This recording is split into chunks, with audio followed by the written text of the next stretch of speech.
Happy Saturday Bayang Karista, nagbabalik na naman po ako Kid Abata para magbigay ng giya. Ngayong araw ng Sabado, May 18, 2024 at meron nga po tayong 7 races na inilatag po ang MMTCI at Philracom para sa atin. Bukas May 19, araw ng Linggo, first leg, Triple Crown. So hindi ko alam kung may libreng bus. As of now, hindi pa ako nakakita na may libreng pabus from Manila to Malbar, Batangas. Wala pang announcement na ganun. At meron tayong 8 races naman sa araw ng Linggo. So ngayong araw ng Sabado, maraming magandang karera, lalo ni race number 1. So tignan po natin. Mag-start ang karera alas 5 ng hapon, 5 o'clock na ng hapon. So yan, race number 1 natin, isang rating base class 4, 34 to 39 points. Isa na winner take all from races 1 to 7. Ito, distance natin 1,200 meters lahat. Dito sa race number 1, meron tayong 8 runners but 7 betting options lang. Andiamo Ijap Sarate. Alam ko isang important to, nakabayan ni Boss Joey Dihenko. At yun nga, na-research ko po siya. Nanalo sa maiden niya 1:18 sa 1,300 meters. Nagaling po, maganda po ang tinakbo. At diyan po ako masasabak ko siguro sa mga ibang imported dito sa race number 1. Ito na kaya yung pantapat kay Prime Factor, si Andiamo A. Perenze. Yan, Jeff Sarati pa sa akin yan. Race number 1. Second case ko na pre, yung number 4 na rin, Eye in the Sky, nasa akin ni Jackie Bodji Henson. Ito makakaabang siguro to, May panalo din po yung number 4, Eye in the Sky. Kaya dito sa race number 1, 1-4 po ako. Okay, Bayang Karista, lipat tayo sa race number 2, rating base class 5. Yan, 5 points. Dito may 8 runners po tayo. First case ko rito, numero 2, Malibu Bell. Yan, Charles Reyes po ang sakay. Si Malibu Bell, gamay ni Charles yan.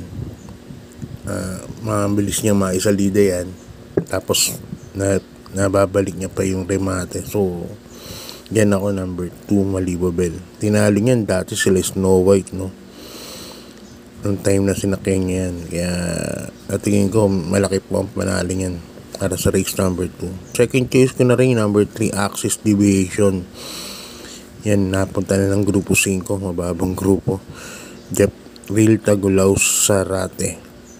At ang third case natin, number 4, Clairvoyant, sa kay Jackie J.M. Storky. Ingat lang kayo dito sa class 5 na 5 points, kasi balita ko sa MHP, darating na pakarera ng MHP, meron po silang 2 trophy races para sa rating 5. So sigurado merong mag-aangad po niyan sa karera na yan.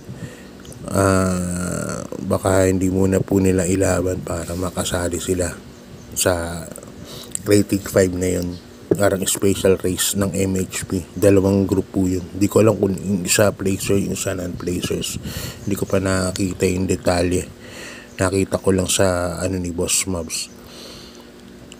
Yan, lipan tayo race number 3, isang rating base class 4, 16 points to 21 points, split group. Distance natin 1,200 meters nga. Dito 8 runners po tayo, may 8 runners. First case ko, number 8, Tool of Choice. Yan, sa kani Jackie Jeff Sarate. Tool of Choice, nakaraan si Macmac de Ocampo ang sakay ng race number 1 noon. Inabot lang po ni Sartorial Elegance yan, lakay ni Macmac. Kaya ngayon Jeff Real Tagulaw Sarate na, tapos nasa labas pa numero, last to enter. Kaya sa tingin ko, baka wala nang paunahin yan. Number 8, Tool of Choice. Second choice ko na rin yung number 6, I'll Be There. Asa kay ni Jackie Pau Guse, kahit 1,200 meters yan, pwede naman po makaremate dahil marami ring mabilis. Tool of choice, take a chance, buntay sure nandito. So pag nagkanaan po yan, tatlo na yan pwede po makaremate yan. Numero 6, I'll be there. Kaya dito sa race number 3, number 8, tool of choice, and number 6, I'll be there. Okay, lipat na po tayo sa race number 4, bayang sa rating base class 4, 22 points to 27 po tayo. Ang first choice ko rito, number 4, Southern Man. Nasa kini Jackie Mark Alvarez. Alam niyo naman natin sa Southern Man sa 1,200 meters na mainam po yan nakaraan. 1.13 yata yan sa 1,002. Kaya sa tingin ko, may laki po ang panalo niyan. Nadihado, no? Malaki po ang panalo na tingin ko, medyo madidihado siya rito. At alam naman natin ang Mercedes table, lagi ring all out yan may-ari, no? So yan ang first choice ko, number 4, Southern Man. Second choice ko, number 5, Mahusay Ay. Mahusay Ay, yan sa akin ni Jackie J.M. Storke. Talan yan, distansya, no? 1,200 meters lang. Pero dahil nga maraming mabilis nga, Spirit of Might, Southern Man, Creation Adam, baka makaremati po ito na numero 5, Mahusay Ay. Kaya dito sa race number 4, dalawa pili ko, number 4, Southern Man, yan, Mark Alvarez, and number 5, Mahusay Ay, J.M. Storke ng Alexander Remate. So lipat na po tayo sa race number 5, bayang karerista, rating base class 5, yan, 6 points to 10 points. Dito meron po tayong 8 runners. Yan, first case ko rito, numero 6, Stand in Faith, sa Jackie Abu de Ocampo. Ganda na yung numero niya, no? Nasa labas na, siguradong maganda po ang magiging salida niyan. Numero 6 na yung Stand in Faith, kahit 1,200 meters lang yan, at tingin ko may pwesto kagad ni Abu de Ocampo yan. Kaya yan ang first case ko, number 6, Stand in Faith. Ang second case ko, numero 4, Great Angie, sa kini Jackie Noel Lunar. Nakaraan si Great Angie, tercero, no? Sa group based on time, nung time na sila Alindog ang kalaban, Alindog and Animo Lasal. Kaya yan ang protection ko. So dito sa race number 5, dalawa po ang pili ko, number 6, Stand in Faith, yan, at ang second choice ko, number 4, Great Angie. So sana pa po yung winner take all nyo. Ngayong araw ng Biyernes, hina-hina lang pa na tingin ko magkakadiodohan sa araw ng Biyernes. Baka mag-carry over pa. Okay, lipat tayo sa penultimate race, bayang karerista. Isang class 5, 11 to 15 points. Yan. Dito may 8 runners po tayo. First case ko, numero 6, Make or Break. Sa kini Jackie Jeff Tagulaw Sarate. Make or Break, nanalo sa isang GBT race na number 15, no? Yan, tinali niya sila Biglang Buhos na rin, sila Animo Lasal nung time na yun. At Alindog, no? Maganda po ang tinako ni Make or Break nun. Kinapitan niya kaagad si Biglang Buhos. At yun nga, nanalo pa ng 2 katawan, 3 katawan. Second choice ko na rin, numero 8, yan, sa kini Jackie Charles Reyes. Akala ko nga makakatawid na. Mas malakas ang dinating ni Barayong nung time na yun. Ang ganda rin naman ng champ, 1.14 media, no? Kaya yan ang second case ko, Biglang Buhos. Ngayon nagalagay ako ng third Pid A, nasa kini Jackie M.M. Gonzales. King was si Pid A, na segundo po yan nakaraan.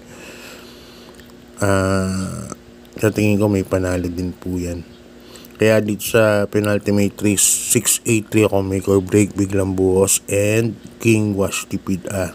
Lipat na po tayo sa last race, bayang karisa, isang class 5. Yan, 6 points to 10 points. Yan, dito may 8 runners po tayo. Ang first case ko, numero 8, Streisand, no? Bumaba yung grupo ng numero 8 na to, Streisand. Maganda pa po yung numero, kaya sa tingin ko itong horse to beat dito, no? Para sa last race. Number 8, Streisand. Ng mga nakaraan, gaganda na ng mga tinatakbo niyan. Numero 8 na yun, Streisand. Kaya yan ang first case ko. Second case ko, numero 3, Freedom. Nasa Kenny Jackie dyan, Alvin Guse. Ito alam ko pag may-ari na ni Senior Patrick Uipo ito. At last run, maganda po ang itinakbo niyan. Numero 3, Freedom. So tingin ko, baka nagmamature na. Ang ganda po lahi niyan. Mature, hintay natin pagka natutop mong tumakbo talaga sa pista. Numero 3, Freedom. Natingin ko pangwa rin po. Nakinig dyan, Alvin Guse. Nalagay ako ng third choice, numero 6, Victorious Passion. Nasa kani Jackie Charles Reyes. Ito, napahinga po ito. At maikli lang po ang distansya, no? 1,200 meters. Pero sa tingin ko, pwede pong makachamba. So yan, nabayang Karista, hanggang dito na lang.